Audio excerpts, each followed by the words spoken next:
ચાલો હવે નેક્સ્ટ પાર્ટમાં આપણે આગળ જે માલિકી ગુણોત્તર હતા એ ગણવાના શરૂ કરીએ. તો માલિકી ગુણોત્તરમાં આપણને બધાને ખબર છે માલિકી ભંડોળ ભાગ્યા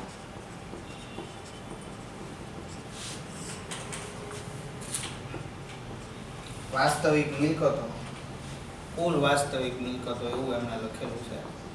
ઓકે, તો આપણે કુલ વાસ્તવિક મિલકતો લખી નાખીએ. હવે જો માલિકી ભંડોળ છે તો આપણે ઓલરેડી ગણતરી કરેલી જ છે કે હવે પાકા સરવૈયામાં ગોઠવણ કરતી વખત 3,50,000 છે એ બંને વર્ષોમાં માલિકી ગુણોત્તર આપેલો જ છે. સોરી, માલિકી ભંડોળ આપણને ખ્યાલ જ છે. ઓકે, તો કુલ વાસ્તવિક મિલકતમાં તમારે શું ધ્યાનમાં લેવાનું? તો કે 3 વસ્તુનો ટોટલ થાય.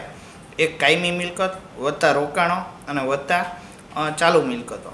ઓકે, તો આપણે ચેક કરીએ તો આપણને આમાં રોકાણ તો આપ્યા નથી. તો કાયમી મિલકત 3,50,000 અને ચાલુ મિલકતનો ટોટલ છે 2 લાખ રૂપિયા, એટલે ટોટલ થઈ જાય 5,50,000 રૂપિયા. ઓકે, અહીંયા આગળ 2013 માટે ચેક કરવા જાઓ તો 4,90,000 રૂપિયા તમારી કાયમી મિલકત છે અને ચાલુ મિલકત છે એ 1 લાખ રૂપિયા છે. તો ટોટલ 5,90,000 રૂપિયા થતા હોય છે. ઓકે, એ સીધા પર્સન્ટેજ છે એ તમે ગણીને મૂકો.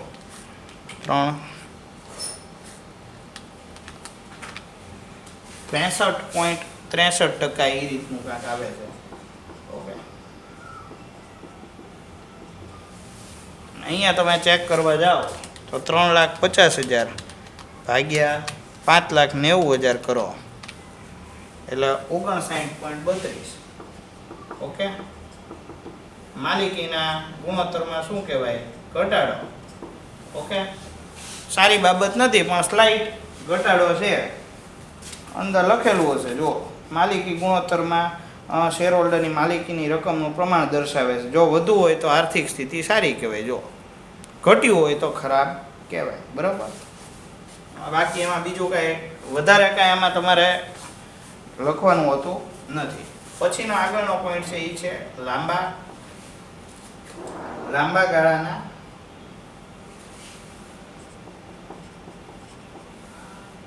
ભંડોળો સાથે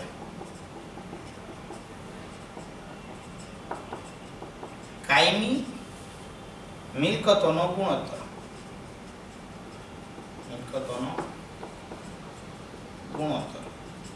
ઓકે, હવે એમાં તમારે લખવાનું લાંબા ગાળાના ભંડોળ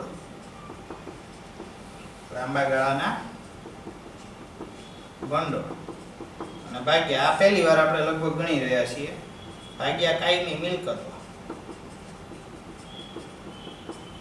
ઓકે, એને ગુણ્યા 100 કરવાનું છે. હવે જો લાંબા ગાળાના ભંડોળમાં તમારે શું ધ્યાનમાં લેવાનું રહે?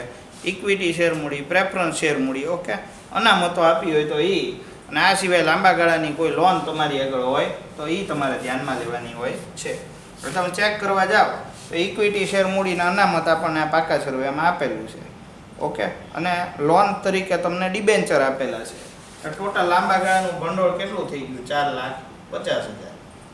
2012માં પણ એટલું જ છે અને 2013માં પણ એટલું જ છે, 4,50,000 રૂપિયા. જોઈ લો બરાબર બંનેમાં. અને એ પાકા સરવૈયાનો ટોટલ પણ બને છે. બરાબર, કાયમી મિલકત જોવા જાઓ તો અહીંયા 3,50,000 છે. ઓકે, અને અહીંયા કાંઈક 4,90,000 રૂપિયા છે. એને ગુણ્યા 100. ઓકે, તો ગણતરી કરો તો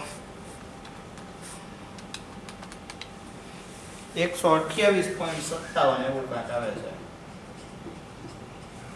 ઓકે, અને અહીંયા આગળ 91.83 બરાબર પર્સન્ટેજમાં જવાબ આવે. હવે જો એનું વિવેચનમાં તમે જુઓ કે ભાઈ 100% હોય ત્યાં સુધી કંપનીની કાયમી મિલકત ખરીદવાની સંતોષકારક પરિસ્થિતિ ગણાય. એટલે કે આ પહેલો પોઈન્ટ છે એ સંતોષકારક છે. ઓકે, એટલે કે 100%થી વધારે આનો જવાબ હોવો જોઈએ. જો 100%થી ઓછો હોય તો પરિસ્થિતિ નબળી બની છે એમ સાબિત થાય છે, અને નબળી બની છે. તમે જોઈ લો આગળના જેટલા આપણે રેશિયોઝ છે અથવા ગુણોત્તરો જોયા તો એમાં કંપનીની આર્થિક પરિસ્થિતિ ખરાબ થઈ રહી છે એ આપણને ખ્યાલ આવી જ રહ્યો છે. તો આમાં તે નથિંગ ડિફરન્ટ તમારે એ જ વસ્તુ લખવાની થાય કે આર્થિક પરિસ્થિતિ ધીમે ધીમે કંપનીની નબળી પડતી જાય છે. ઓકે. અને છેલ્લું તમને જેવું સાત્યકી સર ભણાવતા હતા એ શેર દીઠ કમાણી તમારે આમાં ગોતવાની છે. બરાબર. એ આપણને બધાને ખબર જ છે કે કરવેરા બાદનો જે નફો આવે એમાંથી પ્રેફરન્સ શેર હોલ્ડરોનું ડિવિડન્ડ છે એ માઇનસ કરી નાખો ને એને ભાગ્યા શેરની સંખ્યા તમે કરી નાખો તો તમારો દાખલો છે એ પૂરો થઈ જાય. બાકી એમાં કંઈ હોતું નથી.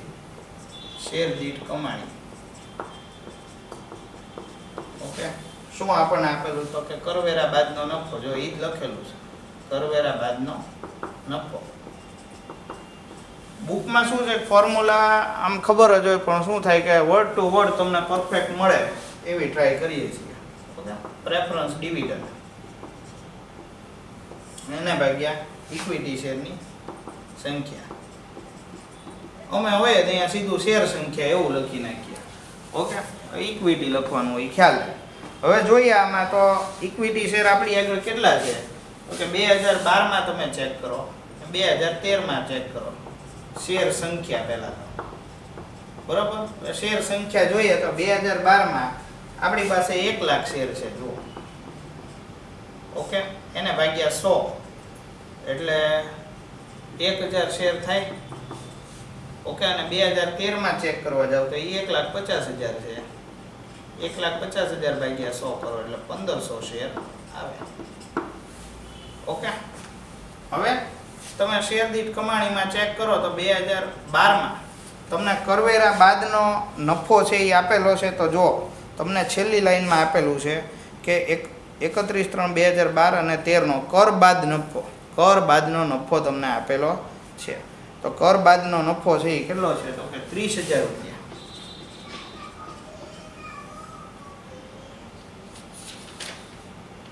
ઓકે. અને 2013નો નફો છે એ તમને આપ્યો 35,000 રૂપિયા. હવે તમે ચેક કરવા જાઓ તો તમારી પાસે જે પણ પ્રેફરન્સ શેર્સ છે તો પ્રેફરન્સ શેરમાં તમને 50,000 રૂપિયાના પ્રેફરન્સ શેર આપેલા તો એનું 10% લેખે પ્રીમિયમ કેટલું થઈ જાય 5,000 રૂપિયા. ઓકે. અને અહીંયા તે 5,000 રૂપિયા.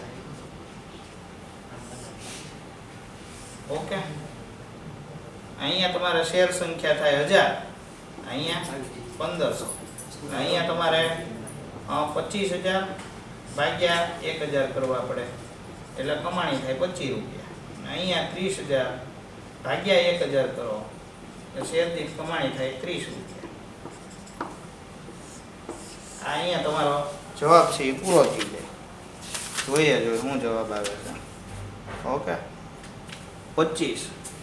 ઓકે. હા. અહીંયા 30 જવાબ આવે છે. ઓકે. અહીંયા 20 જવાબ આવે છે. ઓકે. કોઈ વાંધો નહીં. 20 ભાગ્યા 1500 છે. ઓકે. તો બસ આટલું આપણે કરવાનું રહે એટલે આપણો દાખલો છે અહીંયા શું થઈ જાય કમ્પ્લીટ થઈ જતો હોય છે. ઓકે.